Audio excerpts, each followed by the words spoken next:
Howdy, and welcome to Book Your Give Here. We're Travel That Gives. I'm Lulu Lima, your chief travel guru. I hope this episode of Dream Now Travel Later inspires you to travel, and I invite you to give us the opportunity to help plan your next memorable trip. So grab your popcorn and enjoy. Travel Tuesday. I'm super excited today because I've got my favorite colleague from Norway online. Mats, is going to share with us some of the magic of Norway, and it's the little kingdom that is a hidden gem. Mm-hmm. So we are excited to share with you guys this morning an opportunity to explore all of the beautiful things about Norway. So with that, I give it away. Mats? Yeah, thank you, Lulu. We've been trying for a couple of weeks to set this up, so I'm glad that we finally got to do it. Yes, absolutely. Yeah.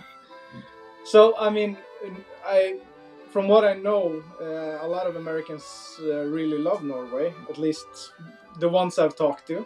A lot of Americans actually, or Norwegians, left to become Americans back in the day. So we have deep connections back and forth. We actually had, last summer, I think it was around 25 families that were looking to reunite with their Norwegian roots and find family in Norway, which I find amazing, to be honest. But the analogy is awesome. Yeah. Norway in general is a very small country. We're only about 5 million people who live here. But what a lot of people don't really think about Norway is that we're very long.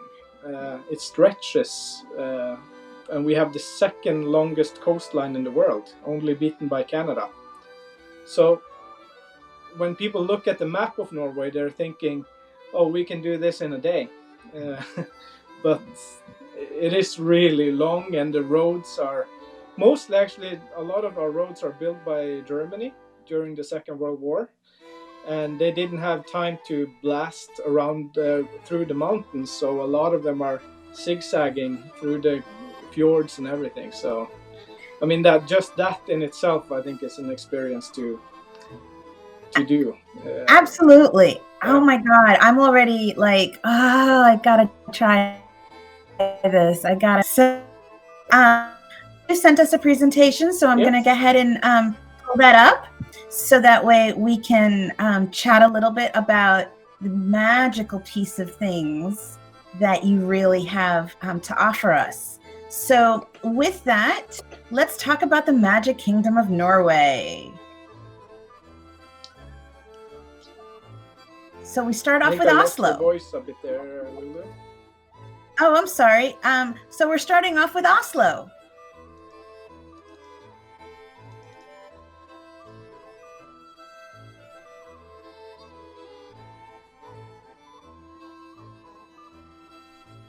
Can you hear me, Mats?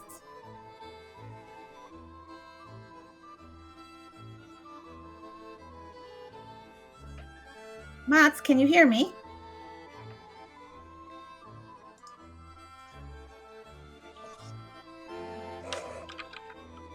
Mats, can you hear me? Can you hear me? I can.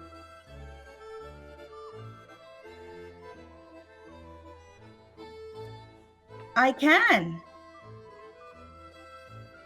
Can you hear me? Yeah, there we go. I can hear you now. Okay. So a lot of mountains here in Norway, so it's on my end. That's okay, no worries. So let's talk a little bit about Oslo. Yeah. So what I was going to say before we jumped into Oslo in general is that our company, which work with you, we don't generally focus all on Norway, all over Norway. We are focused on 6 destinations within Norway, where you can explore mostly everything that is basically a highlight. And a lot of the hidden gems are also around in these areas. But of course, that doesn't mean that we don't do like a city like Kristiansand or anything like that. We can handle any area, but these 6 I'm going to show you are generally the ones we focus on most of the time. Awesome. So what is this picture that we're looking at? But for Oslo, I would say a lot of the best way to travel to Norway is to come in to Oslo, because it's the major hub, and a lot of people start their journey there because it's easy accessible to get to the rest of Norway by train and or bus or flights, domestic flights. And the city in itself is, of course, it's the only major city, I would say. There's about 700,000 that lives inside the city, and then in the Oslo region it's about 1.5 million. But all in all, if you're going to stay a couple of days in Oslo, I would say if you have an interest for culture and art, that's probably what you will find the most of in Oslo. And also, of course, the Viking age, the Viking history stuff is from all over Norway, so you have generally everything throughout history to explore there. You have the Viking Ship Museum, which you can see a picture of there, and the general area of Bygdøy. You have Vigelandsparken, which is shows works of art from Gustav Vigeland. It's a very amazing place to visit. It's very special. And not far from there, a bit further north, you'll have Holmenkollen as well. That's awesome. Can you hear me, Lulu? I can.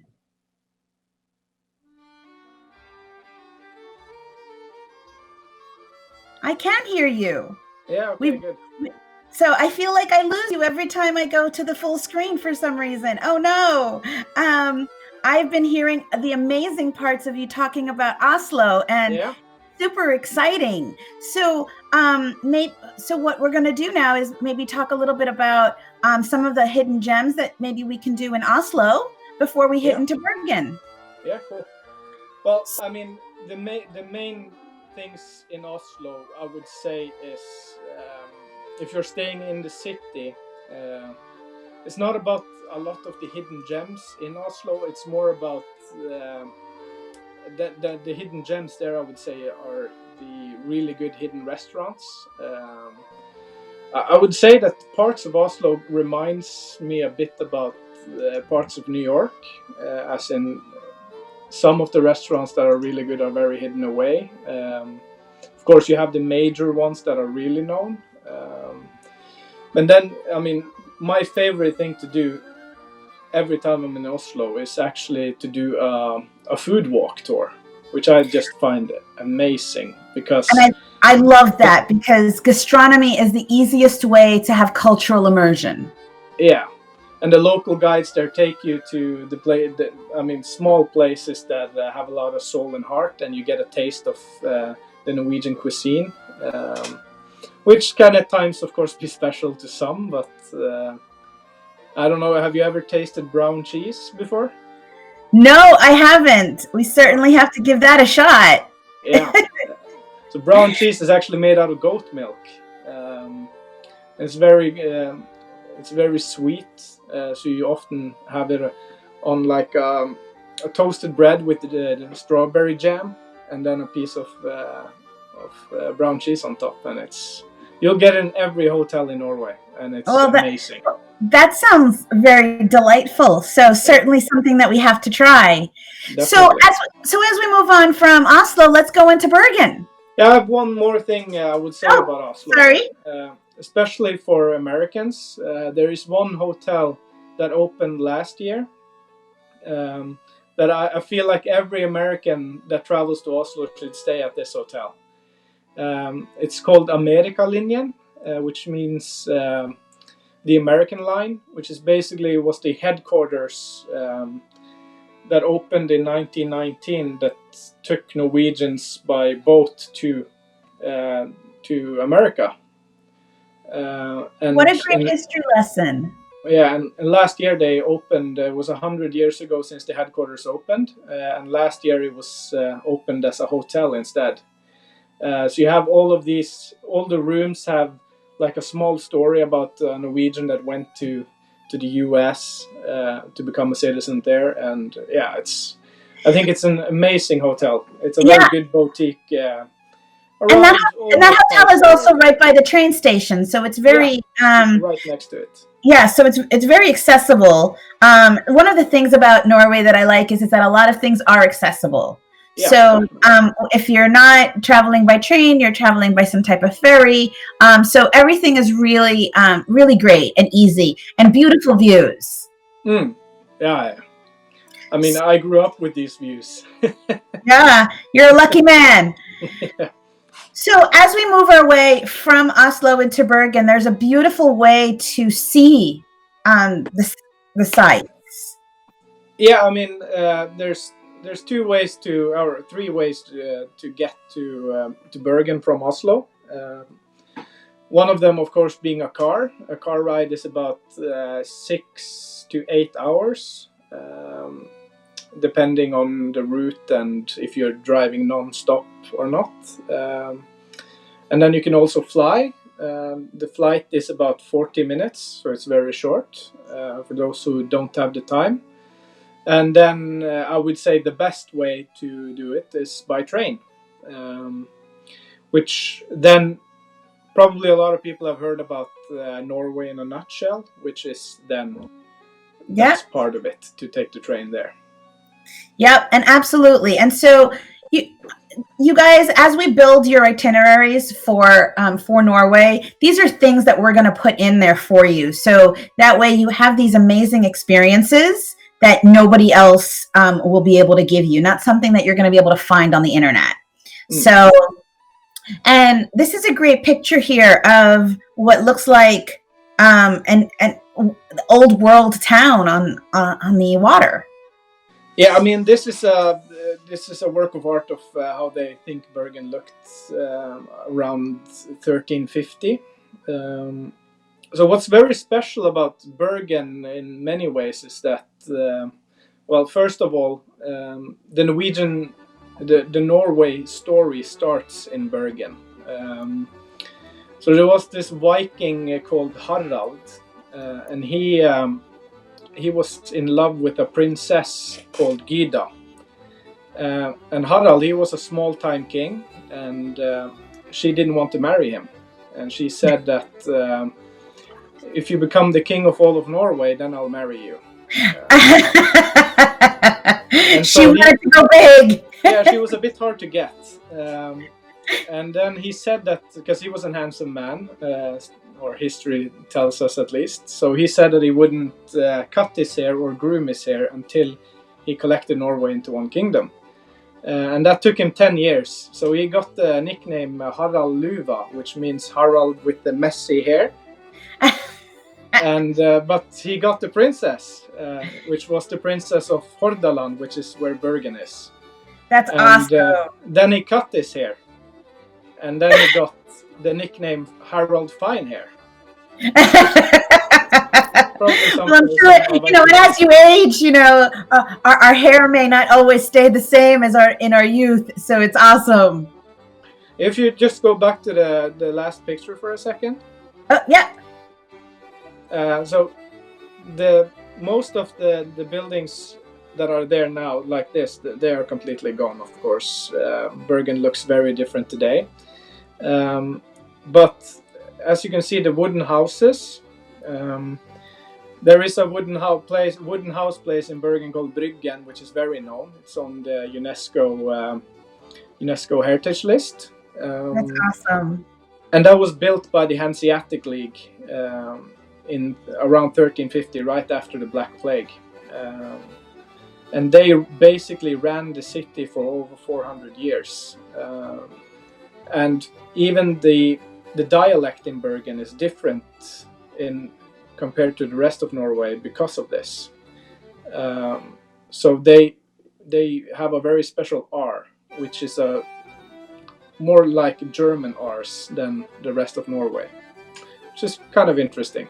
Yeah, it is. It's quite. I love the history behind it. And one of the things that I love about all of these moving pieces is that we can actually do a lot of social distancing in these countries, especially in places like this, but also for those people who are doing homeschooling, here's a great opportunity to use travel as a true textbook, a life textbook, right? So this is total history on things that you're going to learn.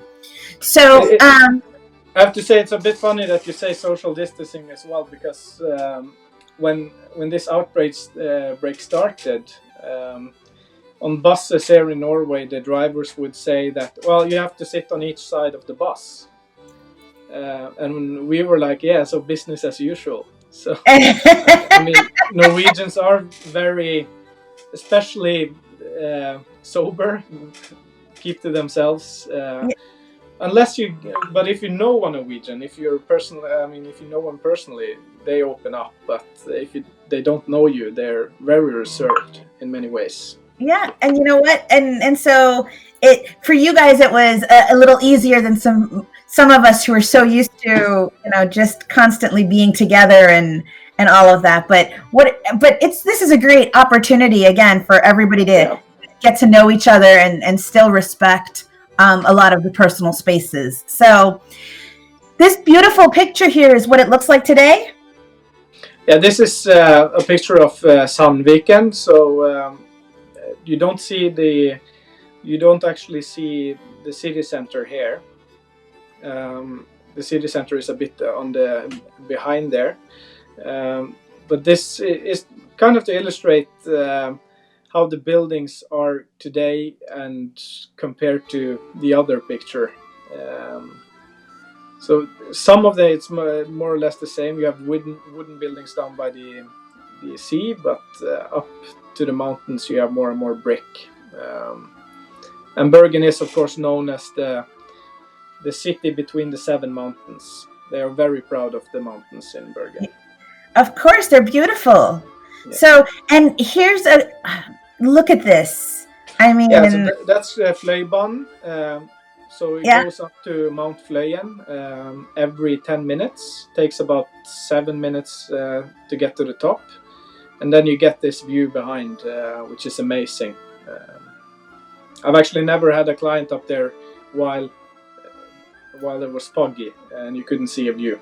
I think I've been very lucky on that. That's awesome, and I hope you continue to have that luck. So yes, I mean this is beautiful. It reminds me of just different areas of the world when you go up the funiculars and things like that. And you see these beautiful views. But this is breathtaking. Yeah, and you have on Mount Ulriken, which is the tallest mountain, right beside Mount Fløyen, you have a cable car that goes to the top. A bit outside the city, but the view there is amazing as well. How beautiful is that? And so here's another opportunity to see, some more of what life is like today, and the beautiful colors that you guys have in your architecture. Yeah, I mean the architecture changes happened because most of Bergen was built with wooden houses, and the problem was that we had a lot of city fires as well. So we've had 37 major city fires in Bergen. We even named our soccer team for Brann, which means fire. So after a point, they started building in brick instead. So a lot of the architecture is around 1800s and has kind of stuck to that. Gotcha. In most ways. That's awesome. So now we move on to Stavanger? Stavanger. Yeah. Okay, my accent's off. That's okay. It's actually a pretty hard name to say if you're not Norwegian, I would actually say. But yeah, Stavanger is the oil city. Most of or a lot of the oil workers in Norway live in Stavanger. And one of the things that I would say is I find most interesting here is that What's the word for it? Like spray tagging on buildings. You mean graffiti? Yeah, graffiti. Yeah, thanks. That was the English word. So about, I think it's now 10 or 12 years ago, instead of kind of punishing artists for doing graffiti, they started like a festival every year that is now very big. So they invited graffiti artists from all over the world once a year to kind of repaint the city. So a lot of companies would then give like their wall to this project, and they could make art on the walls. That's awesome. I love that because that really represents local flavor as well as international flavor when you're talking about international graffiti artists. I mean, it is the true art. Absolutely. And you have there's actually a guided tour that takes you through a lot of these arts and tells you about the artists as well, which I find amazing. That's awesome. So the picture that we have up here now, we're looking at some beautiful houses that don't have the graffiti on them. Because this is the old town, so you wouldn't put graffiti on that because they are protected. Okay, so this is more of a historical site. So and then we have these beautiful this beautiful view here on the water. Yeah, can you see what's in the picture though? Can I see what's in the picture? I see a little bird somewhere. It's 3 swords. Oh yes, the 3 swords. Yes, and then I saw that. Okay, yes, I see the 3 swords there. Yes. So that's a monument for the Viking Age. It's called Sword in Mountain. Sword in Mountain. Look at that. That's awesome. Yeah. So generally about Stavanger though, to get there, the train, you can take the train from Oslo. You can't take a train from Bergen, only from Oslo. Okay. You can drive or you can take a flight. There's also, you can take a boat ride from Bergen down to Stavanger as well. That's awesome. I love how accessible your country is. Yeah. Well, we'll get to some parts that are a bit harder to get to. Yeah. So this is a special place. This is called the Pulpit Rock. So this was actually in the last Mission Impossible movie. They did place it in India or something, I think, but the last scenes of the movie are actually on this rock, which is pretty cool. That's awesome. So for my film folks, you know, if you want to go see where certain parts of films were done, here's one of them. Yeah. So Tom Cruise and Henry Cavill were up there fighting. That must have been an interesting adventure, not only for them but also for the locals as well. Yeah, and we have a supplier that does walking trips up there every day. They are simply, I think I would say, probably the best outdoor guiding company in Norway. They're so fantastic. Because this is a major tourist spot in Norway, and we don't generally like to put too many places on places that are overcrowded. So they have this guided tour that takes you a bit off the beaten track on the way up there, which makes it easier. I love how you're doing sustainable travel and making sure that you don't have over tourism. That is awesome. Yeah, I mean that's important because you kind of want them to come back and say, "Oh my God, that was amazing." You don't want people to say it was overcrowded. Of course, yeah. So let's moving on to the fjords. So you guys have so many different ones, and and each one has their own history behind it. Yeah, definitely. So we have probably the most known ones are Sognefjord and Hardangerfjord, which are both very close to Bergen, which is one of the reasons why Bergen has been called the gateway to the fjords. Okay. I'm actually from the fjords myself. I'm from a small village in Sognefjord called Høyanger. And so for me, when growing up, these views didn't mean anything to me because it was what I was seeing every day. I would say after I started working in travel 15 years ago that I started to really appreciate it in a different way. But into the Sognefjord, you have a lot of small fjord arms. One of them, which if you take the train from Oslo, you will come to a place called Flom, which is very close to Nærøy Fjord, which has, together with Geiranger, been fighting for being the most beautiful fjord in the world for about 20 years now. These views are amazing. And the picture that we have now is of a child getting ready to what appears to zip line. This is called Via Ferrata. Via Ferrata, okay. Yeah, it means iron road. So there's a cable going along the mountain. If I'm not mistaken, this should be in Loen.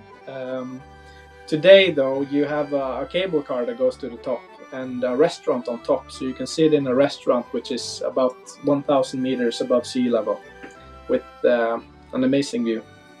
That's awesome. I'm in love. I'm very much in awe of the beauty that I'm looking at these pictures. I can only imagine what they look like in real life. Yeah. I mean, a lot of this is actually my hometown. I had to put in a picture of it. Well, of course, as you should. And this is something, those of us who live in the city take for granted because we live in the city and then we go, oh my God, we want to escape to this. And so when we come and we see this, we're like, oh my God, how amazing. And this town here is actually, this was the first town in Norway where every house had a shower and a bathroom, basically. Because they decided... Yeah, because if you see down by the ocean there's a factory there that makes aluminum. Okay.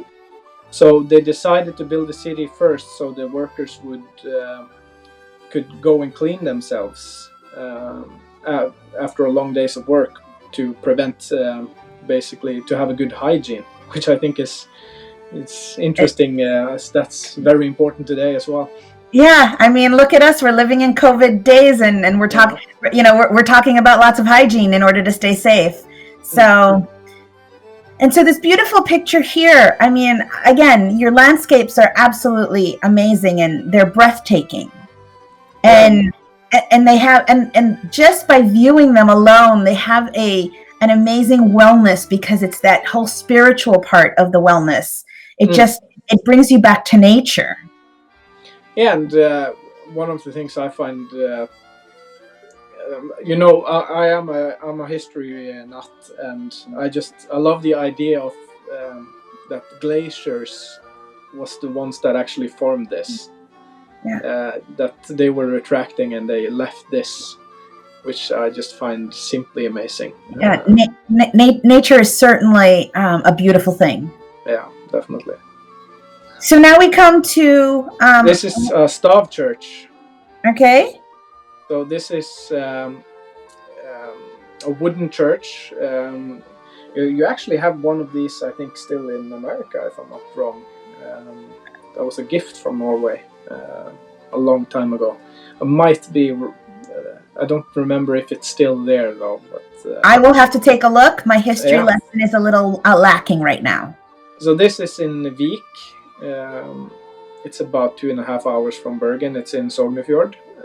Not too far away from Flom.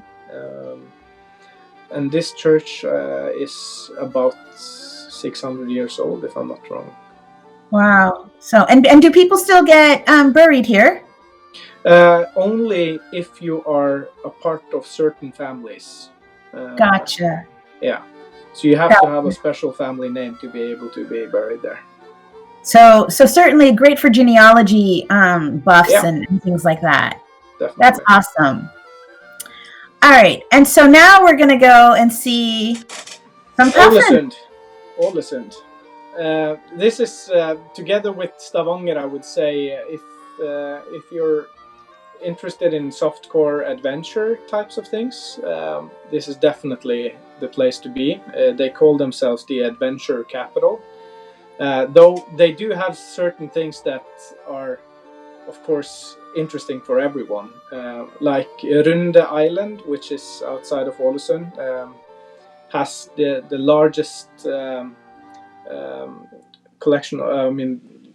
It's where most puffins gather every year. Yeah. So our colleague would love it very much. Yeah. I've told him several times about it. I think it's on his budget list. Well, we'll be sure to bring him over. Yeah. So with that, this is a beautiful view. And so you can, truly meditational views. Yeah. And a lot of the great view, some views are not very accessible, but there are many views, including this one, where it doesn't take you too long to experience it. And a lot of the great views now have, luckily for some of us, cable cars connected to it. Yeah. So, I would say though that making it a little easier, but certainly if you want to hike, you absolutely have the ability to do so. Yeah. Norway, there's one thing we have more than enough of. It's mountains to hike. So if you're interested in hiking, it should be on your bucket list without a doubt. Absolutely. There are so many great places. And it looks like in the summertime you guys can do lots of canoeing as well. Yeah, kayaking, canoeing, both. There are several tours that start in the city of Ålesund. And then also there are some that takes you outside to places like Stranda, into Geiranger, which are close by. Stranda is one of my favorite places in the world. There's this supplier called Bonsai. They have a llama farm. Llamas are really big here in the U.S. Everybody wants to pet a llama. So during the summer they have several concerts during the summer. So they take you in a rib boat through the fjord and up to their farm, where they serve you a wonderful meal, and then you can meet all the animals they have on the farm. So not only you get an opportunity to see and deal with llamas. I love nature. Yeah. Animals, everything that evolves in it. So and one of the things I have to say, Lulu, as well, that if any of your clients wants to see more closely information about these places, just give me a heads up and we'll send it over. We have a lot of videos, as you know, about a lot of these places as well, so they can be inspired. Absolutely. And so right now we're just giving folks a little bit of a taste of what they could do in Norway. And again, this is just another opportunity where you can have these great views, that spiritual connection to nature, and really recharge your batteries. Yeah, definitely. And there's so many different smaller hotels out in small villages that have a good standard. That it doesn't feel like you're in. A lot of them I would say are around 3 to 4 star in what we would generally call a star rating. We don't really work with that in Norway, but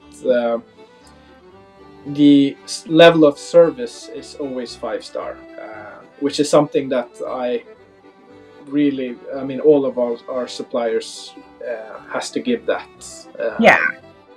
And so it's all about that white glove service, right? So that's why one of the reasons why you and I are aligned so well, because we focus on that high level of service. So making sure that everybody's wants and needs are taken care of, and it's about that boutique, curated experience. Exactly. Yeah. So here we are, and moving on to Tromsø. So the funny thing about being such a long stretch country is that we have 2 high seasons, one in the north and one in the south, and Tromsø is good for both, really, because during the winter you have the northern lights, so if that's on your bucket list, definitely definitely consider Tromsø. But also, if you want to experience the midnight sun, the northern lights you can see about from September to March. I would say end of January to March is probably the best, because the climate, there's not so much rain and snow during that time. And then the midnight sun you have from mid-May until mid-July, where you basically have the sun up all night. There's no, no darkness. I experienced the midnight sun in Finland, and I got to tell you, that was awesome. It is very special. It's very special. Yeah. Yes, it is. And so, speaking of the Northern Lights, here's a great view of them. And so, as long as you don't have a lot of polluted light, so artificial light, you will have an amazing view of the Northern Lights. Yeah, so, we have a lot of. We have a lot of great activities up in Tromsø. Tromsø is probably, I would say, the most professional destination in Norway. Everything is interconnected, which makes it a very good destination to travel to. They have, you have all kinds of Northern Lights activities. You can go snowshoe hiking with Northern Lights. You can go eat a dinner at a reindeer camp with a chance of Northern Lights. You have evening husky rides.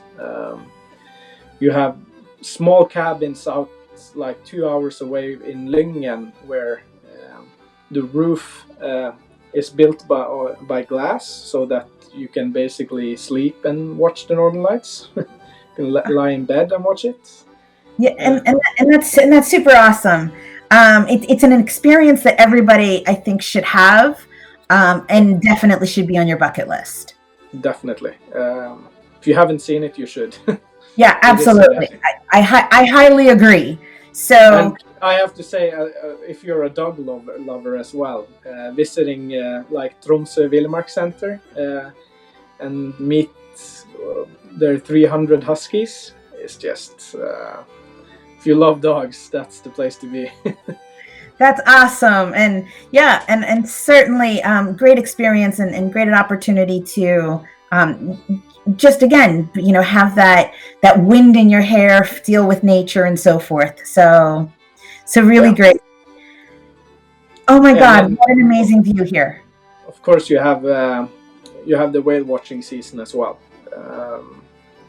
So if you haven't seen whales, it's definitely a destination to go to. And what is a good season to see the whales? From I would say from 1st of November until the end of January. That's when you have the highest chance. Of course, like with everything that comes to things outside of our human control, they can never guarantee it. But of course, the suppliers, both for Northern Lights and when it comes to whale watching, are so professional that the chances are, of course, very high.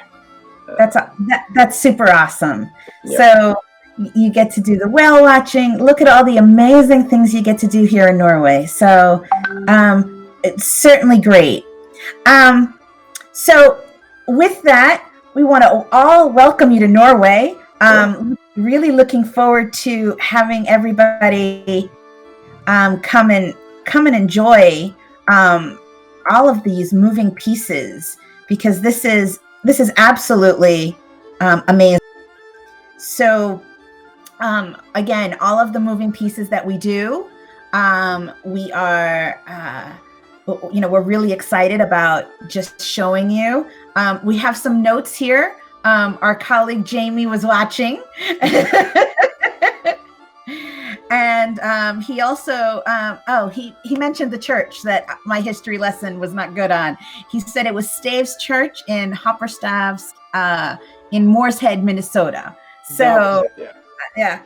So he was actually the one who told me. So there you go. So of course So for all you guys watching, Jamie is a colleague who also happens to be an educator, and so we're going to give him a shout out. His company's called The Wandering Puffin, and he really does love to wander, and his favorite animal, of course, is the puffin. So we want to give him some love as well and thank him for joining us and giving us a little bit of insight that we were missing.